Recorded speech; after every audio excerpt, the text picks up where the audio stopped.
मेरी बेटियां मेरी बात सुने, बहुत गौर से सुने। आज एक फितना बड़ी तेजी से चल रहा है, इर्तिदाद का फितना। बेटियां धर्म छोड़ रही हैं और इश्क के तूफान में अंधी होकर के न जाने किस किस के गले पड़ जा रही है। फिर कुछ दिन के बाद रोडों पे पड़ी मिलती है, कभी बैग में मिल रही है, कभी कटी ट्रेन में मिल रही है, कहीं नालियों में मिल रही है, कहीं लाशें जला दी जाती है, कहीं मोमबत्ती में पैक कर दी जाती है। मेरी बेटी सुन तो सही, जब हुजूर नहीं आए थे तेरी औकात क्या थी? तुझे कत्ल करते टाइम बाप का हाथ नहीं कांपता था, माथे पे पसीना नहीं आता था। तुझे पैदा करने के बाद जिसके घर में पैदा होती थी वही दफन कर दिया जाता था। आज दुनिया तालीम तालीम गाती है, जिसके तालीम के चर्चे हैं। अगर उस मुल्क की बात की जाए तो उस मुल्क की बर्तानिया की अपनी हकीकत ये थी कि किसी कमजोर को जीने का अधिकार नहीं था। अगर कोई बच्चा कमजोर पैदा होता तो गवर्नमेंट का हुक्म ये था कि सगी माँ बच्चे को लेकर के जाती, पहाड़ से नीचे फेंक दिया करती थी, बच्चा मर जाया करता था। मजबूत बच्चा होता तो उस बच्चे को जीने का अधिकार था। सोच तो सकी, न बेटी जिंदा रह सकती थी न कमजोर जिंदा रह सकता था। इसी बर्तानिया की तारीख है। एक माँ को खुदा ने बेटे से नवाजा, जब उसकी गोद में बच्चा आया, बड़ा कमजोर बच्चा था। हुकूमत का पैगाम आ गया कि बच्चा जिंदा नहीं रह सकता, अगर कमजोर रहेगा मुल्क की कमजोरी का सबब बनेगा। चाय से जाकर के पहाड़ से फेंक दे। माँ होती है याद, अगर काना बेटा हो तब भी माँ के लिए चांद होता है, काला बेटा हो माँ के लिए सूरज होता है, अपाहिज बेटा हो माँ के जिगर का टुकड़ा होता है। माँ को औलाद बड़ी प्यारी होती है। हुक्म आया है हुकूमत का, बेटे को पहाड़ से जाके फेंको। माँ ने बेटे को सीने से लगाया, पहाड़ की चोटी पर गई, जाके नीचे को झांक के देखा, गहराई थी। माँ का दिल तड़प गया, रोने लग गई। कहती बेटे अगर हुकूमत का खतरा न होता तो मैं तुझे सीने से लगा के पालती, पूरी जिंदगी कांधे पे रखती। ये मेरे बेटे मजबूरी है, क्या करूं? माँ ने ये कह के बेटे को जब सीने से जुदा किया, पहाड़ से नीचे फेंका, माँ के हाथ उठ गए। रो के कहा था या अल्लाह कब तक ये बेटे मारे जाएंगे, कब तक कमजोर मारे जाएंगे? खुदा की कसम जब ये सदा निकली उसके दिल से, 12वीं तारीख को मक्के से ऐलान किया गया था अब कोई कमजोर नहीं रोएगा। जिंदगी देने के लिए अब्दुल्ला का लगते जिगर आ गया। नारे तकबीर, नारे रिसालत, उलमा अहले सुन्नत, अज़मत मुस्तफा कॉन्फ्रेंस, अल्लामा मुफ्ती हम्मद रज़ा साहिब क़िबला। नारे तकबीर, सरज़मीने सीलपुर, नौजवान आले सीलपुर। बहुत खूब हज़रत, वाह वाह वाह। तवज्जो है, कोई औकात नहीं थी, सिर्फ मुसलमानों पे नहीं पूरी इंसानियत पे कर्म किया है मेरे नबी ने। ये जो डिबेट में बैठ करके ना पीला जुब्बा पहन के बकवास करते, जी सामने आ कसम खुदा की हुजूर की सीरत पर यही कहता उठेगा मैं मुजीब हूँ आका मुझे साथ ले लो, कि रास्ते में है जा बजा थारे। खुदा की कसम हमारा नबी वो है जिसने सर झुकाना नहीं सिखाया, जिसने सर उठाना सिखाया। सर उठाना सिखाया है कमजोरों को जिंदगी हुजूर की वजह से दी। ये बर्तानिया की तारीख है। फिर अरब की तारीख आप देखें, बाप बेटी को कत्ल करते हैं। एक दिन ना हुजूर बैठे, बहुत गौर से सुनो जी हज़रत, तवज्जो है सारे लोगों। अभी थके तो नहीं है पीछे वाले लोग? नहीं थके, अल्लाह सलामत रखे। और हुजूर का जिक्र है, हुजूर का जिक्र है। वो कहा था किसी ने नात खानी मौत भी हमसे छुड़ा सकती नहीं, कब्र में भी मुस्तफा के गीत गाते जाए। बेशक बेशक बेशक, हाँ कब्र में भी मुस्तफा के गीत गाते रहे। ये थी बर्तानिया की तारीख। अब देखें आप अरब की तारीख, हुजूर की बारगाह। एक सहाबी, बेटियां मेरी बात बहुत गौर से सुनो, जब सर से दुपट्टा उतरने लगे ना तो ये बात याद रखना, जब जी चाहे ना दुनिया के फैशन में डूबने का तब ये बात याद रखना। सुहाबी हुजूर के आके हुजूर के कदमों में बैठे, नाम है दहिया कल्बी। कहते हैं या रसूल अल्लाह अभी ईमान नहीं लाए, कहते बड़ा गुनाह किया मैंने जिंदगी में, क्या मैं बख्शा जाऊंगा? तो हुजूर ने फरमाया दाहिया तौबा कर ले, बख्शवाना मेरा काम है। हजरत दाहिया कल्बी ने अपने कुफ्र से तौबा की और इस्लाम के दामन में आए। जैसे दामन में आए ना फिर हिचकी भर के रोने लगे। बहुत गौर से बात सुनिए जी। हिचकी भर के रोने लगे। हुजूर ने फरमाया दाहिया अब क्या हुआ? कहते हुजूर गुनाह बहुत बड़ा है, लगता नहीं बख्शा जाऊंगा। जिब्रील आ गया, महबूब दाहिया कल्बी से कह दो अगर इसने तौबा कर ली ना तो अल्लाह पिछले सारे माफ कर देगा। तो हुजूर फरमाने लगे दाहिया अल्लाह कहता है जिसने पिछले से तौबा कर ली मैं आइंदा उसको नहीं दिखाऊंगा। कहते हुजूर गुनाह बहुत बड़ा है। हुजूर ने फरमाया बताओ क्या गुनाह? कहते हुजूर मैंने ना अपने कबीले की 70 बच्चियों को जिंदा दरगोर किया था। कितनी? 70। जोर से कितनी? यहीं रुक के एक बात कहूं, पहले दफन जिंदा दफन किया जाता था पैदा होने के बाद। पहले बेटियां पैदा होने के बाद मारी जाती थी, आज बेटियां पैदा होने से पहले मार दी जाती हैं। गलत नहीं कह रहा, जो डॉक्टर हैं वो मेरी बात की तस्दीक करेंगे। सिर्फ इस खतरे से बेटियों को मां के शिकम में मरवा दिया जाता है कि इसका जहेज देना पड़ेगा, इसकी शादी करनी पड़ेगी। हाँ, कई डॉक्टरों की रिपोर्टें मेरे पास है और कई सारे डॉक्टर्स मेरे राब्ते में रहते हैं जी। लोग जाके कहते हैं जो चाहे कीमत ले लो, कत्ल करो इसको, हमें बेटी नहीं चाहिए। मैं सिर्फ इतना पूछना चाहता हूं जो मां के शिकम में पल रही है इसका कसूर क्या है? यही कि ये एक बेटी है, इसकी इतनी गलती है कि ये बेटा ना बन सकी। तुम अपने रब की तखलीक से लड़ रहे हो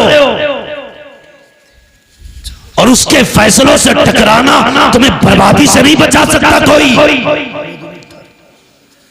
जी। कुरान ये कहता है अल्लाह जिसे चाहे बेटी दे, जिसे चाहे बेटा दे और जिसे ना चाहे उसे कुछ ना दे।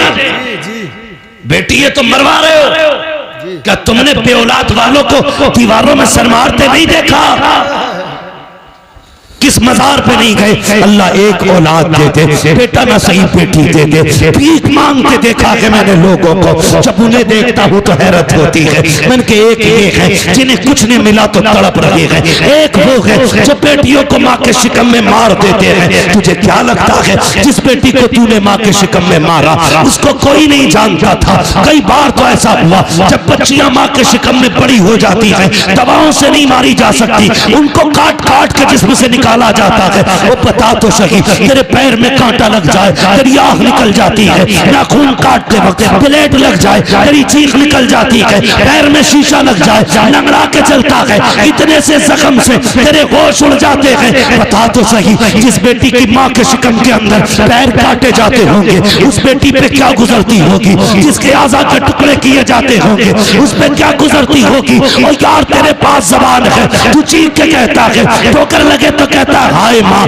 कांटा लगे तो कहता है हाय माँ, दर्द हो तो कहता है हाय माँ। बता तो सही, वो बेटी जो शिकम के अंदर है जिसको काटा जा रहा है वो किसे पुकारेगी, किसको आवाज देगी? तो याद रख, उसे कोई सुने ना सुने लेकिन खुदा की कुदरत सुन रही है, खुदा की रहमत देख रही है। अगर तेरी वजह से कोई बेटी पेट में मारी गई, अल्लाह उस वक्त तक जन्नत नहीं देगा जब तक उसकी एक एक आंख की कीमत न ले लेगा। और याद रख, मैं इसलिए कहता हूँ आज ले उनकी पनाह, आज मदद मांग उनसे, कल न मानेंगे कयामत में आकर मानेंगे। सुभान अल्लाह, सुभान अल्लाह, सुभान अल्लाह। बहुत खूब हजरत, वाह वाह वाह। कल भी बेटियां मारी जा रही थी, आज भी मारी जा रही है। फर्क है, कल बचपन में मारी जा रही थी, आज निकाह के बाद मारी जा रही है जी। बहुत अच्छा पैगाम है, बहुत अच्छा पैगाम। अभी चंद दिन पहले की खबर है जी, एक बच्ची को सिर्फ इसलिए निकाल दिया गया घर से कि वो ससुराल वालों की मनपसंद का बेड नहीं लाई, उनकी पसंद का सोफा नहीं लाई थी, उनकी पसंद का सामान नहीं लाई थी। खुदा का वास्ता यार, खत्म करो ये तमाशे, खत्म करो। अगर हम नहीं बदलेंगे ना तो फिर कुछ नहीं बदलेगा जी। बेशक, ये सुन लेना मेरी बात, अगर हम नहीं बदलेंगे तो ये फिर कुछ नहीं बदलने वाले। खत्म करो यार, बेटियों के आंसू नहीं देखे जाते, नहीं देखे जाते आंसू बेटियों। यार किसी को खाली हाथ भी लेके आप फिर देख खुदा कितना देता है जी। मेरे हुजूर ने कितनी निकाह की हैं? एक रिवायत के मुताबिक 9 निकाह फरमाए, दूसरी रिवायत के मुताबिक 11 निकाह फरमाए, है ना? 9 ले लो या 11 ले लो, एक रिवायत दिखा दो जिसमें हुजूर ने जहेज मांगा जी, है ना? नारे कितने बड़े लगते हैं, गौस का दामन नहीं छोड़ेंगे जी। मुहर्रम आ रहा 10 दिन तो बिल्कुल ऐसा हो जाएगा मुंह के बल गिर जाएगा जैसे करबला से भी आ रहा है ना? 10 दिन। एक तो ये कह रहा ढोलक बजा रहा मस्जिद के आ गई, उससे कहे नमाज का टाइम हो गया, तो कह रहा इतने 10 दिन मस्जिद कहीं और ले जाओ, ये ढोलक यही बजेगी। ये है हमारी हकीकत भाई, सच है हम उनके नाम पे जिंदा हैं। ये भी सच है कि उन्हीं के नाम पे बख्शे जाए, लेकिन इतनी सच्चाई और बना जो किरदार उनका था वो किरदार अपना बनना है ना? आपके गांव में तकरीबन 3000 वोट है, मुस्लिम वोट लगभग, आबादी काफी होगी। ये वोट कम होते हैं, आबादियां ज्यादा होती हैं। बड़ा मजा आता है, हमें आपस में वोट भी कटवाते रहते हैं, आपस में ही काटते रहते हैं, अपने लोगों को लिस्ट से बाहर करते रहते हैं। कल एनआरसी होगा फिर क्या होगा? ये सितम न करो किसी पे, हाँ बेईमानी करने के लिए किसी का नाम न कटवाओ। जो नाम कटवाने की साजिश करे, ये सियासत हमारा काम नहीं है, लेकिन फिर भी बता के जा रहा हूं, जो किसी का वोटिंग लिस्ट से नाम कटवाए उसे लात मार दो, इसलिए कि जो हुजूर की उम्मत का नहीं हो सकता वो तुम्हारा नहीं हो सकता। क्या बात है, वाह वाह वाह, क्या बात है, बहुत अच्छा ये याद रखना जी। जो उम्मत का नहीं हो सकता वो तुम्हारा नहीं हो सकता, नहीं हो सकता है, इसलिए ख्याल रखना भाई। तू जीते या हारे ये तो रब की तकदीर है, मगर किसी का हिंदुस्तान में रहने का हक न छीन जी। मालूम है कभी कभी एक वोटिंग लिस्ट में नाम ना हो तो एक इंसान को कितनी दिक्कतें हो जाती हैं जी। सब जानते हुए भी सितम करते हो, अल्लाह को मुंह दिखाना है। बेशक बेशक। फिर धनिया 5 साल रहेगी जी, 2.5 साल में भी मर सके जी, बहुत अच्छी बात और अगले दिन भी कोई गोली ठोक सके जी।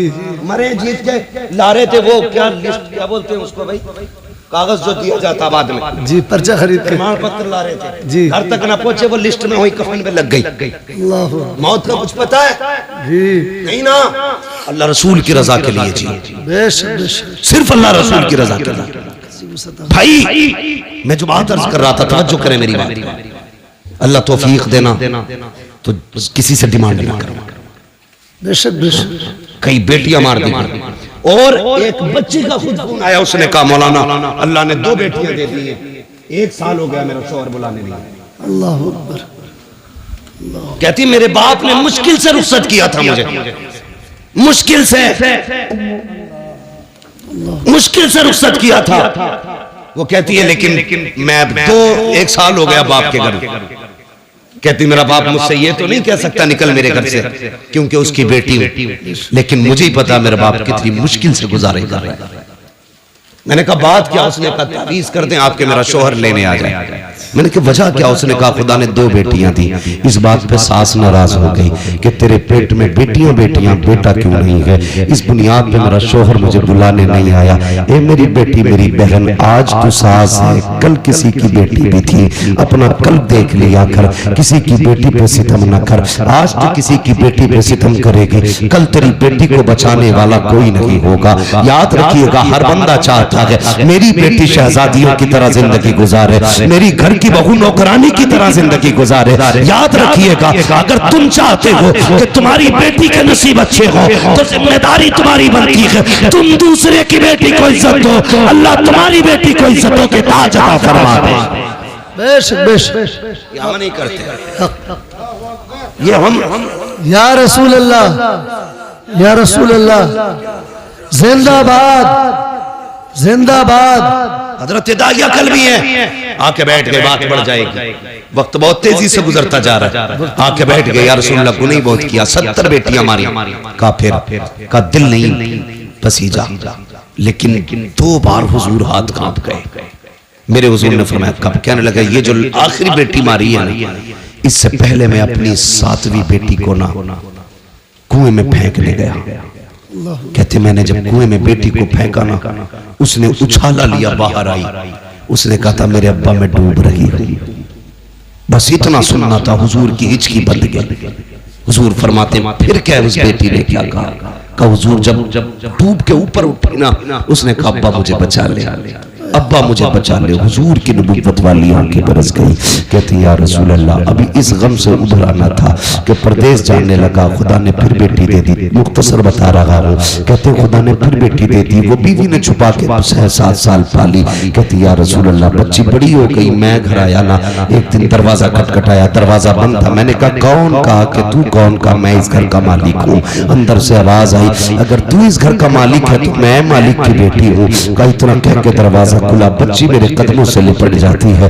या रसूल अल्लाह, वो पहला प्यार बेटी का, कभी कदमों से लिपटती, कभी दामन खींचती। कहती थी अब्बा परदेश गया था, 7 साल हो गए। अम्मी कहती थी तू परदेश गया है। अब्बा जब मैं किसी के बच्चों को बाप से प्यार करती देखती थी, तेरी याद आया करती थी। ये मेरे बाप इस दिन का बड़ा इंतजार था, उठा मुझे सीने से लगा ले। कहते या रसूल अल्लाह, बेटी का लहजा था, मैं परेशान हो गया, मुझे तो नफरत थी बेटी से, मगर हैरत थी या रसूल अल्लाह, बच्ची अपनी जिंदगी के दुख दर्द सुनाती रही, लेकिन मुझे कोई तरस नहीं आया। इतना सुना, नबुव्वत वाली आंखें बरसती जा रही हैं। हजरत उमर को जलाल आ गया। कहते दहिया जबान बंद कर, देखता नहीं हुजूर किस दर्द के साथ रो रहे हैं। आका ने फरमाया उमर चुप हो जा। दहिया बता फिर क्या किया उस बेटी के साथ? कहते या रसूल अल्लाह, मैंने बच्ची को धक्का दिया, अपने बिस्तर पे लेट गया। या रसूल अल्लाह, जब रात आई है, मेरी बच्ची मेरे पैर दबाने बैठ जाती है, रात को चादर उड़ाती है। सुबह को या रसूल अल्लाह सवेरे आई, मेरे चेहरे से कपड़ा हटाया, मेरे माथे को बेटी ने चूमा के कहती अब्बा उठ जा, सवेरा हो गया है।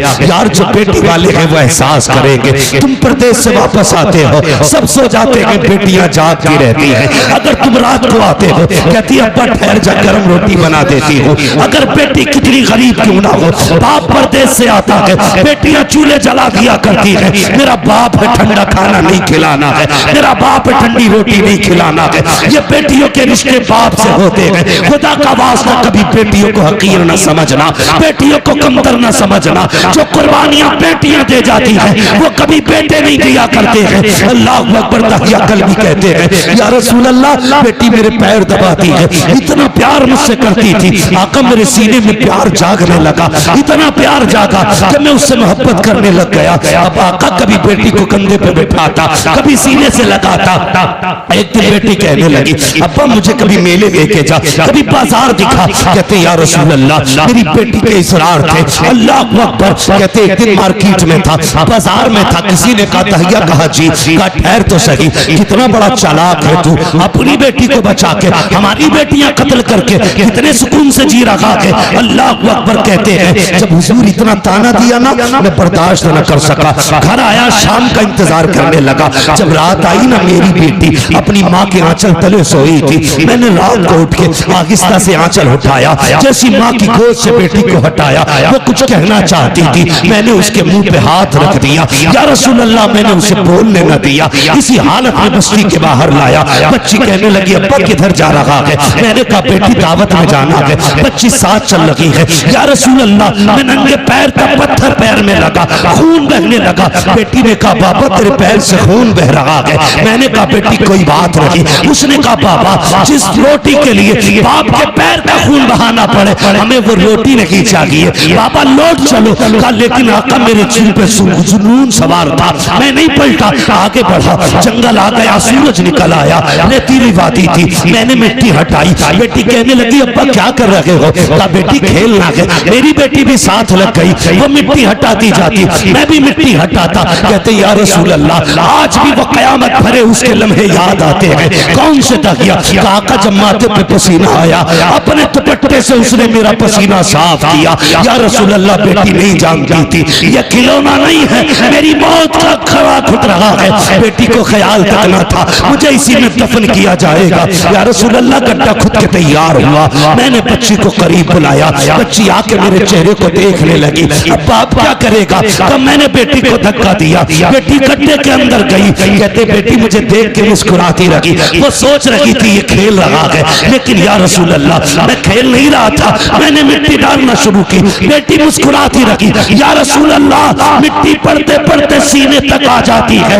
इतना जुमला कहा तकिया कल्बी की जबान कांप जाती है और बंद हो जाते हैं। आका कहते तकिया फिर क्या किया? कहते आका हिम्मत नहीं हो रही है, कैसे बताऊं? कहते बता ना फिर क्या किया? कहते आका जब सीने तक मिट्टी आ गई, बच्ची का दम घुटने लगा। कहती है अब्बा अब बस हाथ रोक ले, मिट्टी ना डाल, अब सांस नहीं आ रहा है, दम घुटने लगा है। आका जब बच्ची ने इतना कहा मैंने हाथ नहीं रोके, बच्ची के मिट्टी गले तक आ गई। बच्ची को ये लगा कि मैं उसको बचाऊंगा नहीं, हाथ नहीं रोकूंगा। उसने कहा अच्छा एक बात बता बाबा, मुझे मारना चाहता है, कत्ल करना चाहता है। बच्ची ने कहा था ए मेरे बाप मुझे कोई शिकवा नहीं है, कोई शिकायत नहीं है, बस इतना बता दे अब्बा मुझे कत्ल क्यों करना चाहता है? क्या तुझे मेरी सूरत अच्छी नहीं लगी, या मेरी आदत अच्छी नहीं लगी, या तुझे लगता है मैं तुझ पे बोझ बन जाऊंगी? ये मेरे बाप तुझे लगता है मैं खिलौने मांगूंगी? अगर तुझे ये लगता है मैं तेरे ऊपर बोझ बनूंगी तो मेरे बाप तेरी बेटी वादा करती है यहाँ से निकाल ले, मुझे मौत ना दे, मुझे निकाल के छोड़ दे, मैं किसी गरीब के छप्पर में गुजारा कर लूंगी, कभी तेरे सामने नहीं आऊंगी। ये मेरे बाप अगर तुझे मेरी सूरत अच्छी नहीं लगी तो मेरे बाप मुझे निकाल दे, कभी तेरी नजरों के सामने नहीं आऊंगी। ये मेरे बाप अगर तुझे लगता है मैं तुझसे रोटी का सवाल करूंगी, सारी जिंदगी फाके से काट दूंगी, लेकिन रोटी नहीं मांगूंगी। ये मेरे बाप मुझे निकाल ले। जब बोलते हैं मैंने नहीं रोका हाथ, उसने कहा था बाप अगर कत्ल ही करना चाहता है तो बस इतना बता तेरी बेटी का कसूर क्या है, मेरी खता क्या है? कहते आका